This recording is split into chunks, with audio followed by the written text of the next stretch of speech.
శ్రీ మహాగణపతే నమ, శివాయ గురువే నమ, శ్రీమాత్రే నమ. వక్రతుండ మహాకాయం కోటి సూర్య సమప్రభం నిర్విఘ్నం కురు మే దేవ సర్వకార్యేషు సర్వదా. గణపతి మహారాజుకు నమస్కారం పెట్టుకుని మనం లలితా శాస్త్రంలోకి వెళ్ళే ప్రయత్నం చేద్దాం. మనం ఇప్పటి వరకు కూడా శ్రీమాత శ్రీ మహారాజ్ఞి దగ్గర నుంచి హరనేత్రాగ్ని సందిగ్ధ కామ సంజీవన ఔషధి ఇక్కడ దాకా కూడా మనం చెప్పుకోవడం జరిగింది. ఇందులో అమ్మవారు ఏ విధంగా భండాసుర వధ చేసింది, భండాసురుడిని నిశ్శేషంగా ఏ విధంగా సంహరించగలిగింది, ఆ పాశుపతాస్త్రాన్ని దాని ఉపయోగం ఏంటి, దాన్ని ఎలా వేస్తారు ఏంటి, దానివల్ల లాభం ఏంటి, ఇవన్నీ కూడా మనం తెలుసుకోవడం జరిగింది. తర్వాత నామము అమ్మవారి యొక్క సూక్ష్మ శరీరాన్ని గురించి మనకి తెలియజేస్తుంది. ప్రతి ఒక్కరికి కూడా జీవరాశులన్నిటికీ కూడా మనకి కూడా ఉంటుంది సూక్ష్మ శరీరం, స్థూల శరీరం. స్థూల శరీరంతో మనం చాలా పనులు చేయగలుగుతాం. అయితే వీటికి అన్నిటి కూడా ప్రేరిత ముఖ్యమైనది ఏంటంటే మనకి సూక్ష్మ శరీరం అని చెప్పి అంతర్గతంగా ఉంటుంది. అది బాగా పనిచేస్తేనే మన స్థూల శరీరం కూడా బాగా పనిచేస్తుంది. అయితే ఈ స్థూల శరీరంతో ప్రకృతికి సంబంధించినటువంటి ప్రకృతిలో ఉన్నటువంటివి ఏదైనా మనం సాధించుకోగలగటానికి వీలుగా ఉంటుంది మన స్థూల శరీరం. కానీ సూక్ష్మ శరీరం అలా కాదు. మనం ఒక భగవంతుని, ఒక దేవతని మనం ఆవిడ అనుగ్రహం మనకి కలగాలంటే, ఆవిడని వర్ణించాలన్నా, ఆవిడని స్తోత్రం చేయాలన్నా, ఆవిడని దర్శించాలన్నా, ఆవిడ్ని మనలో ఆవహింపచేసుకోవాలన్నా కూడా సూక్ష్మ శరీరం అనేది అవసరం. ఈ సూక్ష్మ శరీరం ఏంటంటే బీజాక్షర రూపంలో ఉంటుంది. స్థూల శరీరం కన్నా కూడా సూక్ష్మ శరీరము చాలా శక్తివంతమైనది, గొప్పది, విశిష్టమైనది, కాంతి కలది, తేజస్సు కలిగినది.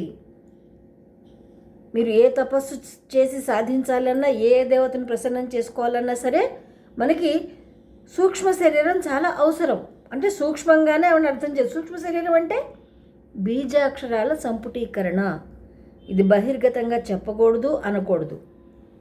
ఎవరు చెప్పారో వారు మాత్రమే చెప్పాలి. ఎవరు వినటానికి అర్హత ఉందో వాళ్ళు మాత్రమే దాన్ని స్వీకరించాలి. ఇప్పుడు ఏంటంటే ప్రతిదీ కూడా ప్రతి బీజాక్షరాలు, స్తోత్రాలు, మంత్రాలు అసలు అన్నిలా పేపర్లో న్యూస్ వచ్చినట్టు వచ్చేసేస్తున్నాయి అన్నమాట. అది చాలా దోషము, అది చాలా పాపహేతువు. మంత్రం ఎప్పుడు మననం చేయగా అది మనల్ని రక్షిస్తుంది.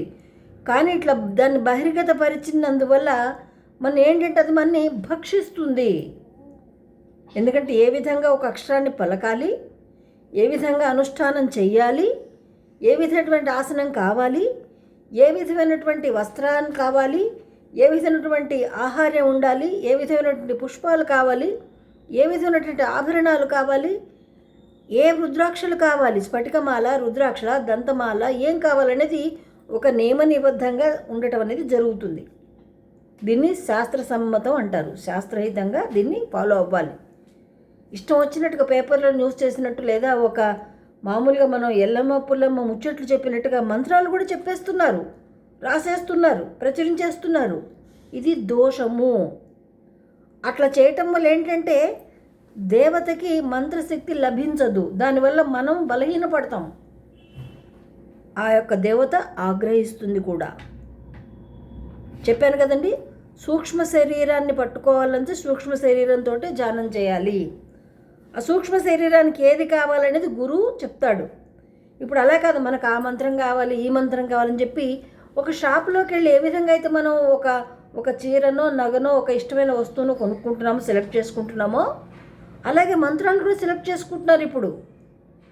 కానీ అది వాళ్ళకి సిద్ధించదు. మంత్రాలు పని చేయకపోవటానికి కారణం ఇదే. ఎవరికి ఎటువంటి మంత్రం ఇవ్వాలనేది గురువు నిర్ణయిస్తాడు. గురువు ఇచ్చ ప్రకారం గురు శుశ్రూష చేయాలి, గురువు యొక్క అనుగ్రహాన్ని పొందాలి.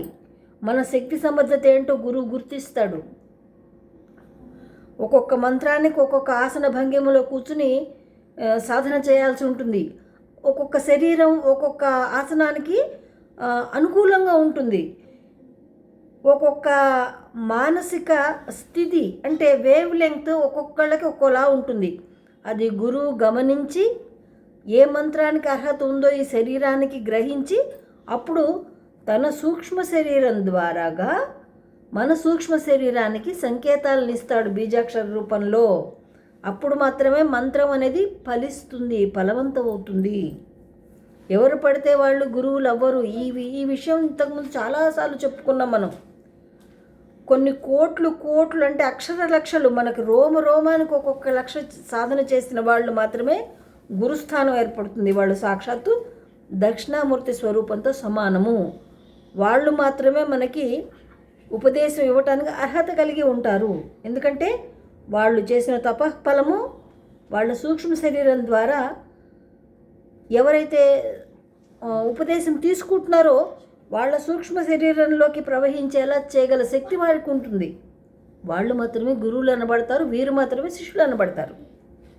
గబగబా వెళ్ళిపోవడం, షాపులోకి వెళ్ళేట్లా నాకు ఆ మంత్రం చెప్పండి, నాకు లక్ష్మీ మంత్రం చెప్పండి, నాకు భయం వేస్తుంది, లేక ఇంకో మంత్రం చెప్పండి, ఇలా అయిపోవటం వల్ల మంత్రానికి విలువ తగ్గిపోయి అనేక నిందలకి కారణం అవుతుంది. మంత్రాలు పనిచేయవు, మంత్రాలకు చింతకాయలు రావు అంటారు.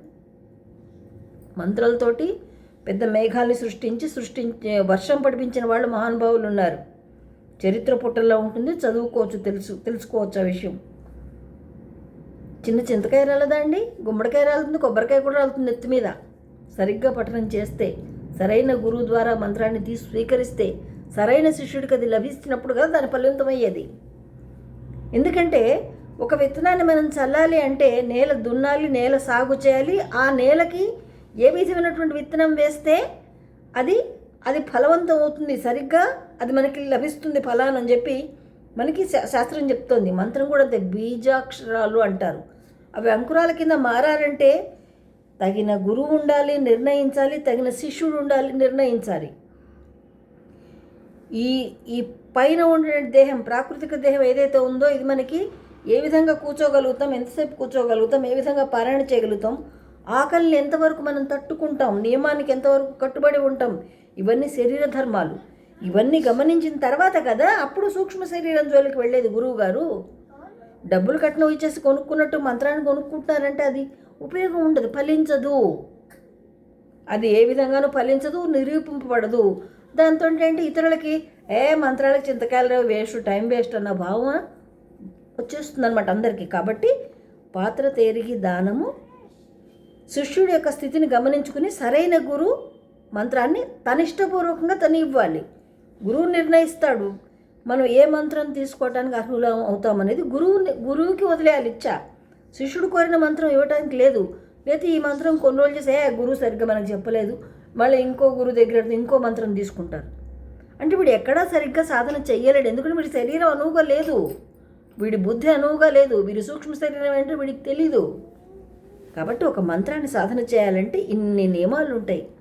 ఆసనము, వర్ణము, ప్రసాదము, ఇలా వాతావరణము, పీఠము, దుస్తుల యొక్క చిహ్నము, ఇన్ని రకాలుగా అనుసంధానింపబడి ఉంటాయన్నమాట. కాబట్టి వాటిలన్నింటినీ తెలియజేసేదే నెక్స్ట్ వచ్చే మంత్రం. ఈ అమ్మవారిది 64వ మంత్రం అని చెప్పబడుతుంది. ఇది 64వ శ్లోకం. శ్రీమద్వాఘో కూటైక స్వరూప ముఖ పంకజ కంఠాధ కటిపర్యంత మధ్యకూట స్వరూపిణి శక్తి కూటైక తాపన కక్షతో భాగధారిణి మూల మంత్రాత్మక మూల కూటత్రయ కళేబర. అమ్మవారి శరీరం అంతా కూడా మంత్రస్వరూపమే. బీజాక్షరాలు అంటే అమ్మవారి స్వరూపానికి చిహ్నాలు ఇవన్నీ. అయితే అమ్మవారి ముఖమండలానికి కొన్ని బీజాలు, గొంతు నుంచి కటి వరకు కొన్ని బీజాక్షరాలు, నడుం దగ్గర నుంచి పాదాల వరకు కొన్ని మంత్రాక్షరాలు, ఇలా కలిపిన సమూహంగా ఉంటుందన్నమాట. ఆ సమూహంలో ఒక్కొక్కళ్ళు ఒక్కొక్క అవయవానికి సంబంధించినటువంటి మంత్రాలని సాధన చేస్తూ ఉంటారు. ఇది శ్రీమద్వాఘో కూటైక స్వరూప ముఖ పంకజ. ఇది అమ్మవారికి ముఖానికి సంబంధించినటువంటి మంత్రం. కాకపోతే నేను బీజాక్షరాలు చెప్పదలుచుకోలేదండి. దాని పేరు మాత్రం చెప్పగలుగుతాను, నేను చెప్పకూడదు కాబట్టి చెప్పట్లేదు. దీన్ని ఈ మంత్రాలన్నిటి సంపుటి కూడా బాలా మంత్రం అని చెప్పబడుతుంది. ఇదే బాలామంత్రం అని చెప్తారు. దీంట్లో షోడశి అంటారు దీన్నే. 16 అక్షరాల నామం కలిగి ఉంటుంది ఇది. అయితే ఇందులో మనకి పౌర్ణమి అమావాస్య వెళ్ళిన పాడ్యం నుంచి పౌర్ణమి వరకు ఉండేటువంటి ఈ తిథులు ఏవైతే ఉంటాయో వాటికి సంబంధించిన అక్షరాల సంకేతంగా ఉంటుంది. ఇది గూఢమైనది, బహిర్గత పరచడానికి వీలు లేదు. ఎవరైతే బహిర్గత పరుస్తారో వాళ్ళకి చాలా పాపహేతు అవుతుంది. ఎందుకనంటే వాటిని ఎవరైనా పరీక్షించదలిచి వాళ్ళు సాధన చేసినప్పుడు, వాడు అర్హులో కాదో తెలియకుండా వాడు సాధన చేసినప్పుడు వాడు చేసే పాపఫలం అంతా కూడా గురువుకి చెందుతుంది. ఒక గురువు ఉపదేశం ఇచ్చాడంటే సరైన శిష్యుడు లభించకపోతే ఆ ఫలితం, ఆ పాపం, ఆ భారం అంతా కూడా గురువుకి చెందుతుంది. కాబట్టి మనం ఎట్లా పడితే అట్లా చేయటానికి వీల్లేదన్నమాట. ఈ బీజాక్షరాల సమూహాన్ని మనం చాలా పంచదశాక్షరి మంత్రం అని కూడా చెప్పబడుతుంది. ఇది ఒక్కొక్క అక్షరం ఉంటుందన్నమాట. ఈ కొన్ని అక్షరాలు కలిపి ఒక్కొక్క అవయవం కింద మనకి అమ్మవారిని ఏర్పాటు చేయడం జరిగింది. ఇక్కడ మనం ఇప్పుడు వాగ్భవ కూటం గురించి మనం చెప్పుకుందాం. కొన్ని బీజాక్షరాలు దానికి గురువు ద్వారా పొందిన తర్వాత, కొంత సాధన చేసిన తర్వాత ఆ మంత్రం ఫలం యొక్క సిద్ధి ఎలా ఉంటుందంటే, ఎందుకంటే మంత్రం ఎప్పుడు మననం సాగుతూ ఉంటుంది లోపల అంతర్గతంగా అనమాట. సూక్ష్మ శరీరంతో తీసుకున్నటువంటి మంత్రం ఏదైతే ఉంటుందో అది నిరంతరం సాధన చేస్తూ తిరుగుతూనే ఉంటుంది శరీరం అంతా కూడా. రహోయాగము అంటారు. బయటికి శబ్దం రాకూడదు, నాలిక కదలకూడదు, పైకి ఉచ్చరించకూడదు, అసలు శబ్దమనే రాకూడదు అనమాట. అందుకే మహాపురుషులందరూ కూడా ఎక్కువ మౌనంగా ఉంటారు వాళ్ళు. ఇక్కడ అలా సంచరించినప్పుడు ఆ అక్షర సిద్ధి కనుక లభించినట్టయితే, ఈ వాగ్భవ కూటం యొక్క బీజాక్షరాలు ఏవైతే ఉన్నాయో అవి సిద్ధి కలిగినట్టయితే, అమ్మ అనుగ్రహం మనకి లభించినట్టయితే, ఆవిడ మన నాలిక మీద వచ్చి ఆసీనురాలై కూర్చుంటుంది. అటువంటి అలా వాళ్ళ వాక్కులో ఆవిడ ఆవహించి ఉన్నప్పుడు, వాళ్ళ నోట్లో అమ్మవారు తిష్ట వేసి కూర్చున్నప్పుడు వచ్చేవన్నీ కూడా మాటలు భగవత్ సంబంధమైనవే ఉంటాయి. ధార్మికమైనటువంటి మాటలే వస్తాయి. చెడు మాటలు, అపకారం తలపెట్టే మాటలు లేదా బూతులు లాంటివి అలాంటివి రానే రావు. ఒక వ్యక్తి మాట్లాడినప్పుడు ఆ వ్యక్తి యొక్క సంస్కారం ఏంటో మనం తెలుసుకోవచ్చు. వాళ్ళ మాట ద్వారా మనకు తెలిసిపోతుంది, వాళ్ళ వేషధారణ ద్వారా మనకు తెలిసిపోతుంది వాళ్ళు ఎలాంటి వారు అనేది. వాళ్ళు కట్టుకున్న విధానం, వస్త్రధారణ చేసిన విధానం, వాళ్ళు మాట్లాడే విధానం, వాళ్ళు నడిచే విధానం, వాళ్ళ అలంకారం అంటే మేకప్లు కాదండి, మామూలుగా బొట్టు, కాటిక, విభూతి లాంటివి ఏవైతే వాళ్ళు చేసుకుంటారో దాన్ని బట్టి వాళ్ళు ఎంత ఉన్నతంగా ఉన్నారు వాళ్ళ భావాలను మనం తెలుసుకోగలుగుతాం అన్నమాట. అందుకే ఎప్పుడు వస్త్రాలని నిండుగా ధరించండి. ఎందుకంటే చీర అనేది భారతదేశం యొక్క విశిష్టమైనటువంటి వస్త్రధారణ. ఇది ప్రపంచమంతా కూడా చాలా ఫ్యాషన్గా అంగీకరించారు అందరూ. చీర కట్టు చాలా కష్టం. చీరని సింగారించుకోవాలి, కట్టుకోవటం కాదు. చుడీదారు, పంజాబీ, నైటీలు, మిడ్డీలు, చెడ్డీలు ఇవన్నీ వేసేసుకుంటారు. కానీ చీర ఒక్కటే సింగారించుకుంటారు. చీరకున్న పవిత్రత అది. ఒక్కొక్క సందర్భంలో ఒక్కొక్క చీర చెప్పబడింది. పూజకి పునస్కారాలకు వెళ్తున్నారా పట్టుబట్టలు కట్టుకోవాలి, అంచున్న చీరలు కట్టుకోవాలి. ముత్తైదులు ఎప్పుడైనా సరే అంచులేని చీర కట్టకూడదు, నల్లని వస్త్రాలు కట్టుకోకూడదు. ఏ సందర్భంలోనూ అవి పనికిరావు, ఒక సందర్భానికి తప్ప. ఇలా కొన్ని శాస్త్రబద్ధంగా మనకి తెలియజేయడం జరిగిందనమాట. అలాగే భవానీ దీక్షలు ఉన్నాయి, శివ దీక్షలు ఉన్నాయి, అయ్యప్ప దీక్షలు ఉన్నాయి. ఇలా రకరకాల వర్ణాలు చెప్పబడుతున్నాయి. ఒక్కొక్క దీక్షకు ఒక్కొక్క వర్ణ వస్త్రధారణ చెప్పబడుతోంది. అలాగే ఇప్పుడు బగళాముఖి ఇవన్నీ ఉండే వాళ్ళకి పసుపచ్చడి వస్త్రాలు ఉండాలి, పసుపచ్చ పువ్వులు ఉండాలి, పసుపుతోటి ఎక్కువ అలంకారం చేస్తారు, పసుపచ్చని పిండి వంటలు చేస్తారు, అంటే శనగపిండి పదార్థాలతో ఎక్కువ చేస్తారు. ఇలా కొన్ని నియమాలు కలిగి ఉందన్నమాట. మంత్రం అంటే ఊరికే తేలిగ్గా వచ్చేది కాదు, తేలిగ్గా ఇచ్చేది కూడా కాదు. ఈ విధంగా అమ్మవారు ఆవిడ వాగ్భవ కూటం అంటే ఆవిడ మాట్లాడితే ఆ యొక్క ఎవరైతే మాట్లాడుతున్నారో అంత దేవుళ్ళ గురించే ఉంటుంది. లేదా మంచి మాటలు, ధార్మికమైన మాటలు, జాలి, దయ, ప్రేమ కలిగిన మాటలు ఇవే వస్తాయి వాళ్ళ నోట్లో. ఎవరిని కూడా వాళ్ళు బాధించరు, ఎవరిని హింస పెట్టరు. ఎందుకంటే వారి నోట్లో సాక్షాత్తు జగన్మాత ఉంది కాబట్టి. అమ్మ మనతో ఎంత ప్రేమగా మాట్లాడుతుంది, ఎలా మాట్లాడుతుంది అమ్మ మనతో, అలాగే మాట్లాడతారు ఎవరైనా. అంత విశిష్టత. అయితే ఇక్కడ మరి ఎవరు ఏ విధంగా అంటే, ఏదైనా సరే అంటే సూక్ష్మ శరీరంతో ఎందుకు తీసుకోవాలి, సూక్ష్మ శరీరంతో అమ్మవారు ఎందుకు ఉండాలి, సూక్ష్మ శరీరంతో గురువు సూక్ష్మ శరీరాన్ని గమనించినటువంటి శిష్యుడికి ఎందుకు ఉపదేశం ఇస్తున్నాడు. ఇక్కడ ఒక రహస్యం ఉంది, ఉపాసన రహస్యం. ఇది ఎందుకు బీజాక్షరాల పైకి ఉచ్చరించకూడదో దానికి సంబంధించి చెప్తున్నా.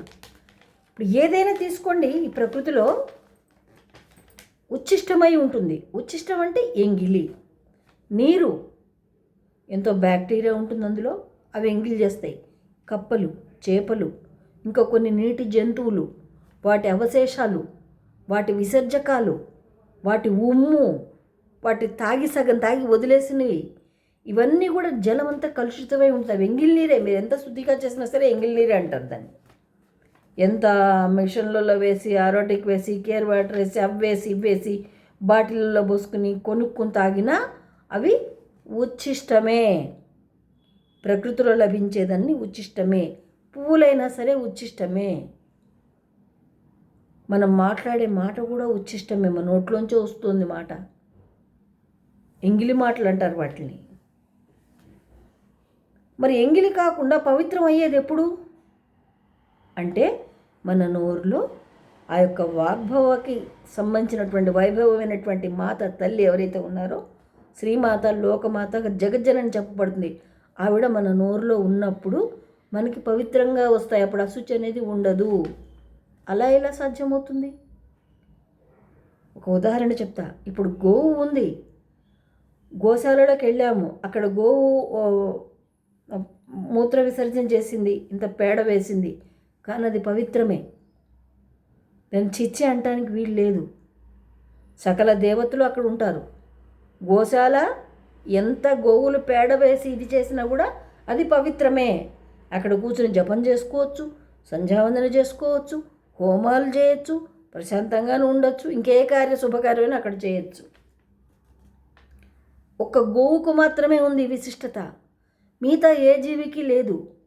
అందుకే గోవు మనకి తల్లితో సమానం. గోశాల పవిత్రమైనది, గోమూత్రం పవిత్రమైనది, ఆవు పేడ పవిత్రమైనది, ఆవు పాలు అమృతంతో సమానం. మేము ఆవుల్ని పెక్కు తింటాం, మేము కోసుకు తింటాం, ఆవులు తినేస్తాం, అది ఒక జంతువు అనేవాళ్ళు ఉన్నారు కదా. వాళ్ళకి వాళ్ళ మానసిక స్థాయి అది, వాళ్ళ మానసిక స్థాయి పెరగలేదు కాబట్టి వాళ్ళకి ఉపదేశాలు ఉండవు, వాళ్ళకి బీజాక్షరాలు లభించవు. వాళ్ళకి సూక్ష్మ శరీరం అంటే ఏంటి, స్థూల శరీరం అంటే ఏంటో కూడా తెలియదు. ఎంతసేపు వాళ్ళకి ఈ స్థూల శరీరమే కనపడుతూ ఉంటుంది. ప్రకృతిలో ఉన్న పదార్థాలన్నీ కూడా ఈ స్థూల శరీరానికి కావాలని పోరాటం నిత్యం చేస్తూనే ఉంటాడు వాడు. అందుకని ఎవరికి పడితే వాళ్ళకి మంత్రాన్ని ఉపదేశించకూడదు, రహస్యంగా ఉంచుకోవాలి. ఎప్పుడైతే ఆవు ఎంత పవిత్రమైనదో, ఇప్పుడు చెప్పిన దృష్ట్యా గోశాల ఎంత పవిత్రమైనదో, గోవుల్ని కట్టేసే శాలని గోష్టము అంటారు. అమ్మవారు కనుక మన నాలుక మీద ఆవహించి ఉన్నప్పుడు ఓష్టము అంటారు దీన్ని. ఇది సూక్ష్మ శరీరం ద్వారా సూక్ష్మ శరీరాన్ని తెలుసుకుని అప్పుడు మళ్ళీ ఉపదేశిస్తే అప్పుడు అది ఎంగిలి కాదు. పై వాక్కు ద్వారా, పుస్తకం ద్వారా గట్టిగా అరిచి చెప్పిన మంత్రాలన్నీ కూడా ఎంగిలి కింద లెక్క, ఉచ్చిష్టము, భగవంతుడిని చేరలేవు. సూక్ష్మ శరీరంతో గురువు ఇచ్చేది ఏదైతే ఉంటుందో దాన్ని సూక్ష్మ శరీరంతో సాధన చేసిన వాడికి మాత్రమే దాని ఫలం సిద్ధిస్తుంది. బయటికి గట్టిగా చెప్తాయే పుస్తకాల్లో కూడా ఈ మంత్రం ఉంది, మాకు తెలుసు, ఇది పంచదశాక్షరం మస్తు చెప్తున్నాం, మాకు తెలుసు, టీవీలో వస్తున్నాయి, ఫేస్బుక్లో వస్తున్నాయి, యూట్యూబ్లో వస్తున్నాయి, ఇన్స్టాగ్రామ్లో వస్తున్నాయి. అవేవి పని చెయ్యవు, అవి ఉచ్చములు అని చెప్పబడతాయి, అంటే ఎంగిలి అని చెప్పబడుతుంది. అవి ఎంగిలికి ఏం విలువ ఉంటుంది చెప్పండి? కాబట్టి గురుముఖత మంత్రోపదేశం తీసుకోని వారికి ఎంగిలి మాత్రమే లభిస్తుంది తప్ప దాని ఫలం అనేది సిద్ధించదు. ఇది బండ గుర్తు అనమాట మనకి. ఇక్కడ శ్రీమద్ వాగ్భవ కూటైక ముఖ పంకజ ఇప్పుడు చెప్పుకున్నాం మనం. ఆవిడ ముఖానికి సంబంధించినటువంటి, ఎందుకంటే ఆవిడ ముఖమే మన ముఖం. సూక్ష్మ శరీరంతో పోల్చుకున్నప్పుడు ఆవిడ నోరే మన నోరు. ఆవిడొచ్చి మన నోట్లో ఉంటేనే కదా మనం చెప్పగలిగేది, మాట్లాడగలిగేది. అన్నీ మంచి మాటలే వస్తాయి. కాబట్టి మంత్రాన్ని గుప్తంగా, రహస్యంగా పఠించాలి. అది ఏ మంత్రమైనా కావచ్చు. సరస్వత్య, లక్ష్మ్య, విద్యకు సంబంధించిందా, ధనానికి సంబంధించిందా, ముక్తికి సంబంధించిందా, మోక్షానికా, లేదా ఇంకేమైనా కోరికలకా, ఏమైనా సరే గుప్తంగా చేయవలసిందే. సూక్ష్మ శరీరంతో చేయాలి. సూక్ష్మ శరీరంతో చేయటం అంటే అందరికీ ఉంటుందని చెప్పుకున్నాం, ఇందాక చెప్పాం. నాలిక కదలకూడదు, పైకి శబ్దం రాకూడదు, లోపల లోపల మనం అవుతూ ఉండాలి. అప్పుడు కదా అమ్మవారు వచ్చి నీ వైపు చూసి నీలో ప్రవేశించి నీలో కలిసి ఉండి తర్వాత నిన్ను తనలో కలుపుకుంటుంది. ఇది మంత్రానికి ఉండేటువంటి సిద్ధి లక్షణం.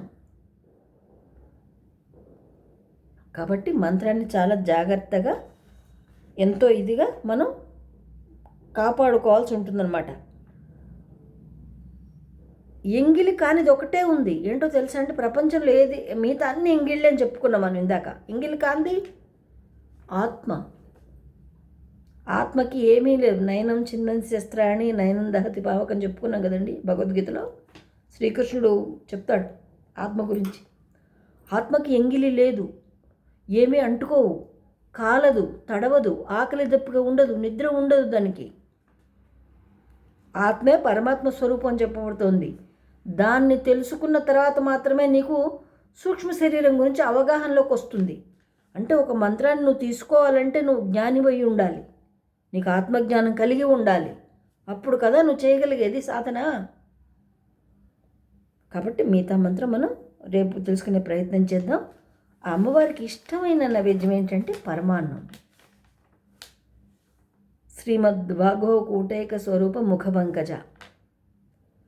ఆ అమ్మవారు కదా పద్మం లాంటి ముఖం వేసుకుని ఆవిడ చక్కగా మన నోరులో ఆవహించి ఉంటే మనకి అమ్మవారికి సంబంధించిన వాక్కులే మనకు వస్తాయి. అందరిట్లో అమ్మవారిని దర్శించగలుగుతాం. అమ్మవారి కళ తెలుస్తుంది మనకి, ఆ తేజస్సు తెలుస్తుంది అనమాట. వాళ్ళు ఏమి పౌడర్లు వేసుకోకపోయినా, మేకప్ వేసుకోకపోయినా, ఏమి వేసుకోకపోయినా సరే ఆ కళ వర్చస్సు తెలిసిపోతుంది అనమాట. ఇది మననం చేసేవాళ్ళకి. కాబట్టి మంత్రాన్ని గుప్తంగా కాపాడుకుందాం, మన ధర్మాన్ని కాపాడుకుందాం, మన దేశాన్ని కాపాడుకుందాం, మన వస్త్రధారణని కూడా కాపాడుకుందాం. చక్కగా నిండుగా వస్త్రధారణ చేయటం అనేది ఒక గొప్ప విశిష్టమైన లక్షణం. మన భారతీయులకి ప్రత్యేకమైనది అది. మిగతా దేశం వాళ్ళకి లేదు. వాళ్ళు చెడ్డీలు మడ్డీలు అన్నీ వేసుకు తిరుగుతూనే ఉంటారు. మనకి స్వామి వివేకానంద చికాగో వెళ్ళినప్పుడు ఇలా షేక్ హ్యాండ్ ఇవ్వబోయారు ఎవరికో, పాపం మన లేడీస్కి, హిందూ లేడీకి. ఆవిడ షేక్ హ్యాండ్ తీసుకోవాలి అనేసరికి అన్నాడు, ఎంత పొగరు వీళ్ళకి, నేను పెద్ద మహారాణిలు అనుకుంటున్నారు, షేక్ హ్యాండ్ ఇవ్వరు వీళ్ళు అన్నాడు. అంటే ఆయన అంటాడు, భారతదేశంలో ఉన్న ప్రతి స్త్రీ కూడా మహారాణియే మాకు, అందుకే ఎవరికి మేము షేక్ హ్యాండ్ ఇవ్వం అని చెప్తారు. ఆ గొప్పదనాన్ని మనం కాపాడుకోవాలి. బట్టలు ఇప్పేసుకు తిరుగుతాం, షేక్ హ్యాండ్లు ఇస్తాం, అవి చేస్తాం ఇవి చేస్తాం అని అనకూడదు. తెలియకపోతే తెలుసుకోవాలి. నువ్వు ఏ వృత్తులైనా ఉండు, నీ గౌరవాన్ని నీ నీ నీ దాన్ని కాపాడుకోవాలి. ఇది ఒక పెద్ద టాపిక్ అవుతుంది ఇప్పుడు ఎత్తానంటే. కాబట్టి మనం అక్కడితో దాన్ని ఆపేద్దామండి. ఎందుకంటే మాటని మనం చక్కగా మాట్లాడినప్పుడు మన వ్యక్తిత్వం ఏంటనేది తెలుస్తుందన్నమాట. మన వేషధారణ ద్వారా కూడా తెలుస్తుంది. క్వణత్కాంచీదామా కరికలభ కుంభస్తననత పరిక్షీణా మధ్యే పరిణత శరచంద్రవదన ధనుర్బాణం పాశం శృణపికరానథతలై పురస్తాదాస్తాన పురమధితురహో పురూషిక. క్వణత్కాంచీదామ కరికలభ కుంభస్థననత. ఈ మంత్రానికి సంబంధించింది ఇదే. శ్రీమద్భాగవత కోటైక స్వరూప ముఖపంకజ కంఠాత కటిపర్యంత మధ్యకూట స్వరూపిణి. ఈ మధ్యకూట స్వరూపిణికి ఈ శ్లోకానికి కరెక్ట్గా వస్తుంది. దీన్ని రేపు చెప్పుకునే ప్రయత్నం చేద్దాం. జై హింద్, మేరా భారత్ మహాన్.